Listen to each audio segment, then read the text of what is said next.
Hi everyone, thank you so much for watching this video. I'm Jamonica and this is Pray Read Plan.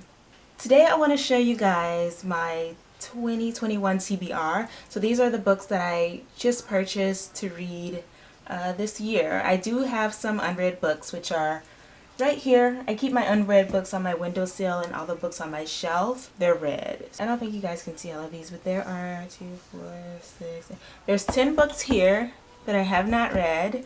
And I was gonna try to get through them before I buy any new books because I don't like having a lot of unread books.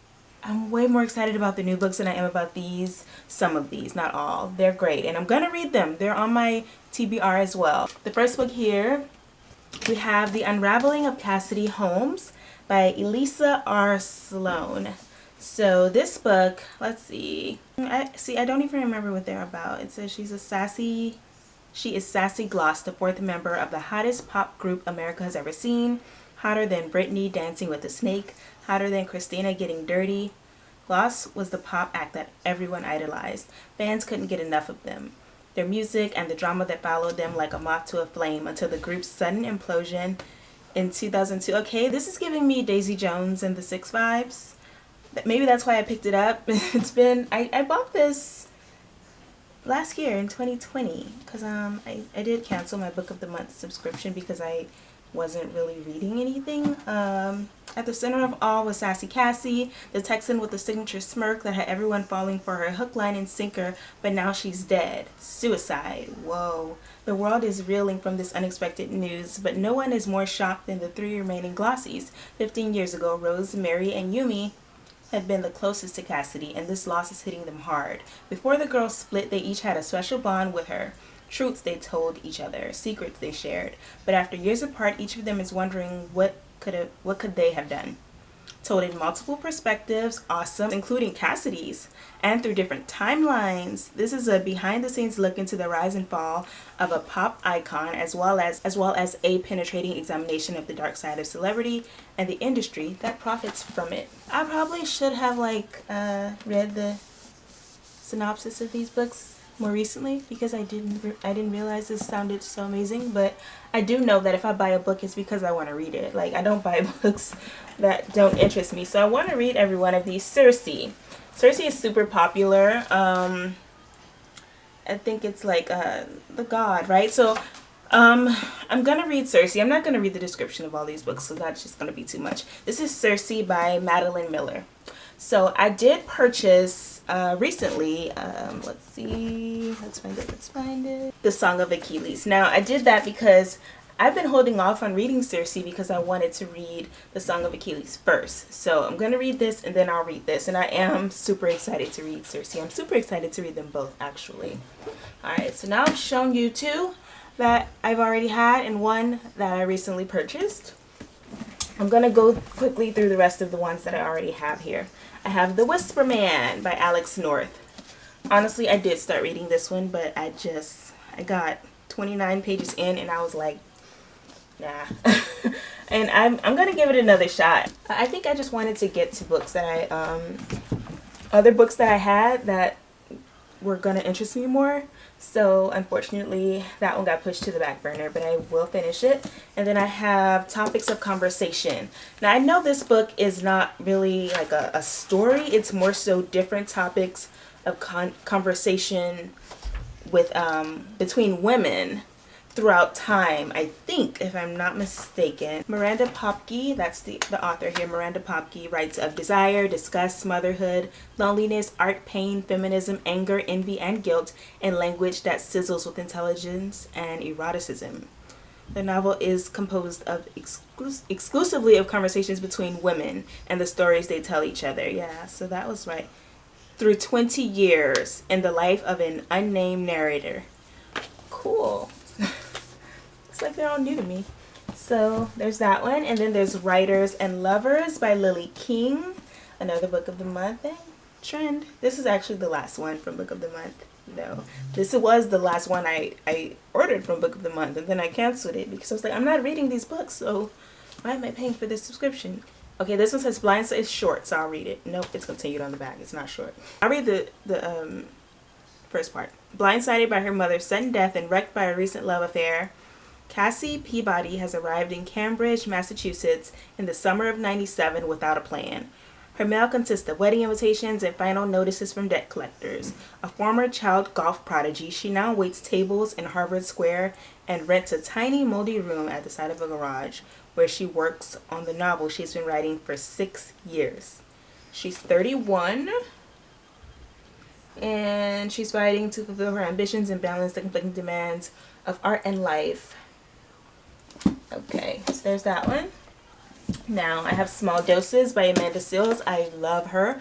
Really want to read this one. This was my most recent purchase for in 2020.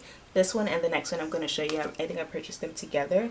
I'm so excited to read this one. I love her. I can listen to her talk all day. She's just so full of knowledge and wisdom, and I just love her. All right, and then we have The Undocumented Americans by Carla Cornejo Villavicencio, because they don't pronounce L's in Spanish. I don't think it's Villa, not Villa. Villa. Okay, so this one is about, well, the title, it's Undocumented Americans. It says one of the first undocumented immigrants to graduate from Harvard reveals the hidden lives of her fellow undocumented Americans in this deeply personal and groundbreaking portrait of a nation. I'm so excited to read this book, you guys. The reason I haven't been reading a lot in 2020 is just because it took me a while to kind of adjust, and then I couldn't clear my mind enough to sit down and read a book. I read 7 books in 2020. I read over 30 books in 2019, which is that's like a good amount for me, considering I work, I have kids, I have a husband, and then this year I'm actually homeschooling my daughters, not virtual school, homeschooling, so that takes more time. So I just didn't have enough time, but I've recently started reading again, and I can make the time. I can make the time for whatever I want, really. There's always little pockets here and there, and so now that my mind is in a better place, I can focus on books again. So, and these 3 I've had for so long, a few years on my shelf, and I want to read them. I have Happy Wives Club by Fawn Weaver, Monumental, I didn't show you this, Happy Wives Club by Fawn Weaver, Monumental by Jennifer Grant, and Soul Friends by Dr. Leslie Parrott. So those are the last of the ones that have been on my shelf. Now I'm going to show you the ones that I purchased this year. So you saw Song of Achilles. In no particular order. These are all a hot mess. Alright, I'll show you this one first. So we have God Help the Child by Toni Morrison. I've actually recently started reading this one, and it's so good. It's a really short read too. It's only like 100 and something pages. It's so good. Okay, so it's about Bride. Bride is this dark-skinned girl who was born to this light-skinned man and woman. Her mother's name is Sweetness. And Sweetness, when she saw her daughter's dark skin, she basically despised her. She considered killing her. Her husband left her because he was like, no way, that's my child, basically. And this story is told from Bride's perspective, from Sweetness's perspective, and then also from Brooklyn, who is Bride's best friend's perspective. And so far, I don't trust Brooklyn, but it's really good. So it starts with basically right after Bride was born, I think, if I remember correctly. She was like just born, and then it goes, and that's Sweetness's perspective, and then it goes to Bride, who's now in her 20s. She's this amazing, beautiful, dark-skinned woman, and she's confident, maybe. I mean, I'm not too far into it to know if that's like, is she really confident or is she just faking it? Because can you really get over being treated like dirt by your mom because of the color of your skin? I don't know, but it's really, really good. Really good. And this is the first book I'm reading by Toni Morrison. So I have so many of her books on in my list to read, but this is the first one I chose to read by her. All right, and then we have Silver Sparrow by Tayari Jones. Now, Silver Sparrow is about this man, James Witherspoon, who has 2 families. So one of his daughters, I guess she finds out, and then she goes and befriends her sister, but her sister doesn't tell them that they're sisters. So she becomes friends with this girl and doesn't tell her, hey, we're sisters, your dad has another family over there. Like, so this is really cool. It takes place in the 80s in Atlanta. I did read a book by Tiari. It was, I'm gonna have to turn around, An American Marriage. Yes, love that book. So I'm sure this one is going to be amazing. I love the concept. Next we have Black Girls Must Die Exhausted, a novel for grown-ups by Jane Allen. I chose this book because it says a novel for grown-ups, and I'm a grown-up, so no. This book, it seems really, really good. So it says 33-year-old Tabitha Walker has heard her grandmother say, Black girls must die exhausted. Of course, her grandmother, who happens to be white, was referring to the 1950s and what she observed in the nascent times of civil rights. Nascent. Maybe I should learn how to read. With a coveted position as a local news reporter. Mark, a paper-perfect boyfriend, and a standing Saturday morning appointment with a reliable hairstylist, Tabitha never imagined how this phrase could apply to her as a Black girl in contemporary times until everything changed. There was a diagnosis that awakened something that she never thought would happen. Basically, it's threatening whether or not she would be able to conceive a child. So it says she must leverage the power of laughter, love, and courage, and self-care to bring a healing stronger than she ever imagined.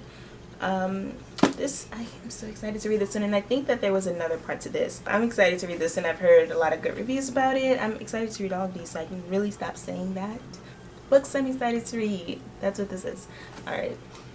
Yes. Alright, and I wanted to start a series this year as well. I chose the Millennium series, and I purchased The Girl with the Dragon Tattoo by Stieg Larsson. Okay, it's about the disappearance 40 years ago of Harriet Wenger and a young scion of one of the wealthiest families in Sweden, and about her octogenarian uncle determined to know the truth about what he believes was her murder. It's about Mikael Blomqvist, a crusading journalist recently at the wrong end of a libel case hired to get to the bottom of Harriet's disappearance, and about Lisbeth Salander, the 24-year-old pierced and tattooed genius hacker possessed of the hard-earned wisdom of someone twice her age and a terrifying capacity for ruthlessness to go with it, who assists Blomqvist with the investigation. This unlikely team discovers a vein of nearly unfathomable iniquity running through the Vanger. Is it Vanger or Vanger?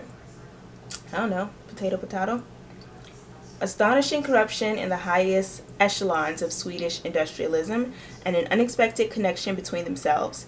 It's a contagiously exciting, stunningly intelligent novel about society at its most hidden, and about the intimate lives of a brilliantly realized cast of characters, all of them forced to face the darker aspects of their world and of their own lives.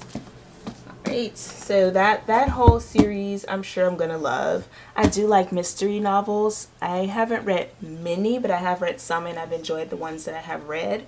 But my go-to genre is really adult contemporary fiction. I love romance, and some comedy in there too is nice. So the next book is The Mothers, a novel by Britt Bennett. Now, this book, oh my gosh, it sounds so amazing. It says it begins with a secret. I love books that begins with a secret, which reminds me of the next author that I'm going to mention. Okay, it begins with a secret. It is the last season of high school life for Nadia Turner, a rebellious, grief-stricken 17-year-old beauty mourning her mother's recent death. She takes up with the local pastor's 21-year-old son, Luke. They are young.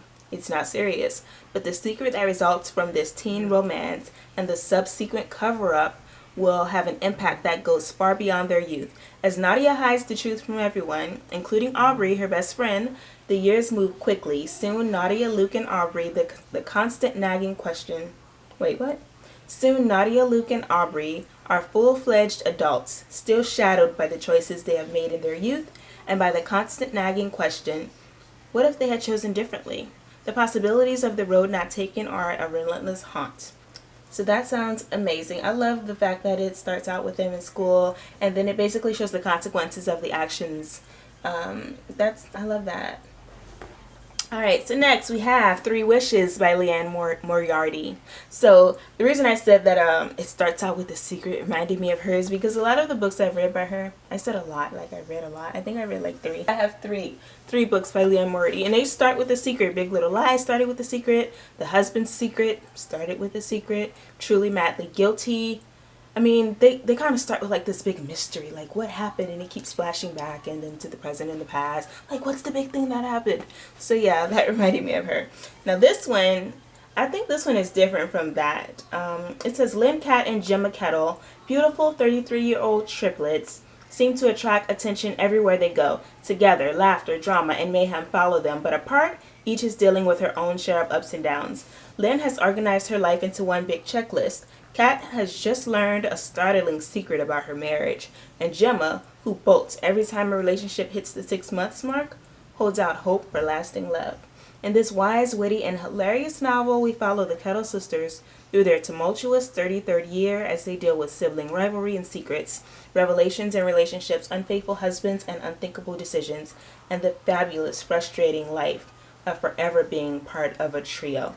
I love books that really go into the family and like the sibling drama or the parents screwed everybody up, and it's like I just love that. I love family dynamics in books I read. Alright, now these next three books, dang it, I cannot remember the order they should be in. I think they go like this. These are all by the same author, and this author is the one, the only Taylor Jenkins Reid. Now, I love her, you guys. Like, I think she's now my favorite author. I have read Daisy Jones and the Six. I've read The Seven Husbands of Evelyn Hugo, and the other one was One True Loves. Oh, this is my favorite one, you guys. I can't believe some people don't like that book. It's amazing. That book broke my heart and put it back together piece by piece. It was amazing.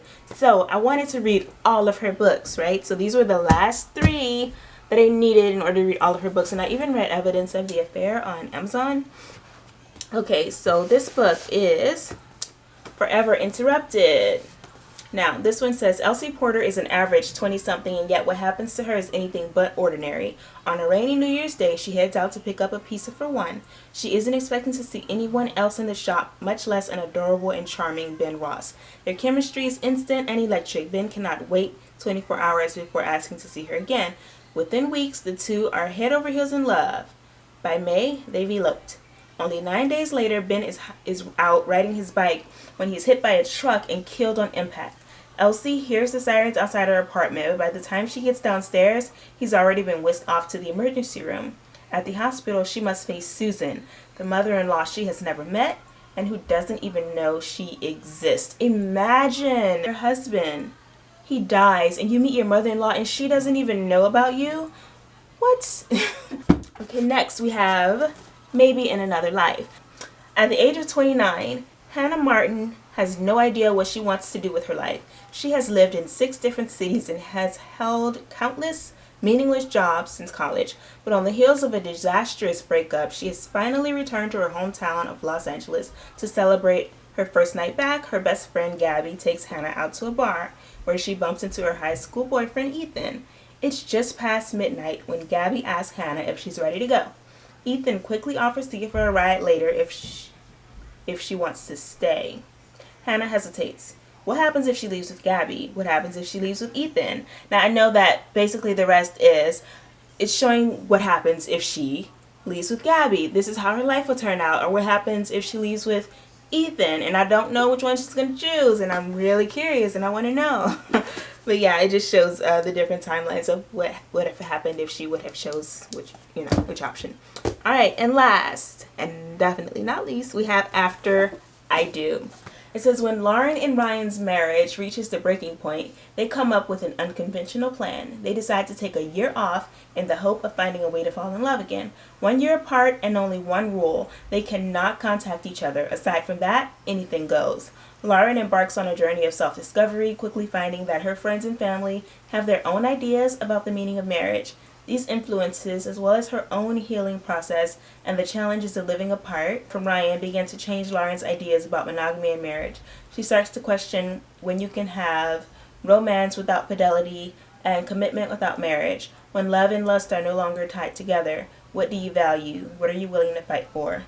This is a love story about what happens when the love fades. It's about staying in love, seizing love, forsaking love, and committing to love with everything you've got. And above all, After I Do is the story of a couple caught up in an old game and searching for a new road to a happily ever after. That's so interesting. The idea of taking a year apart when marriage gets tough.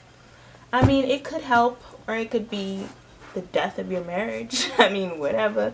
I'm a stay and fight type of person.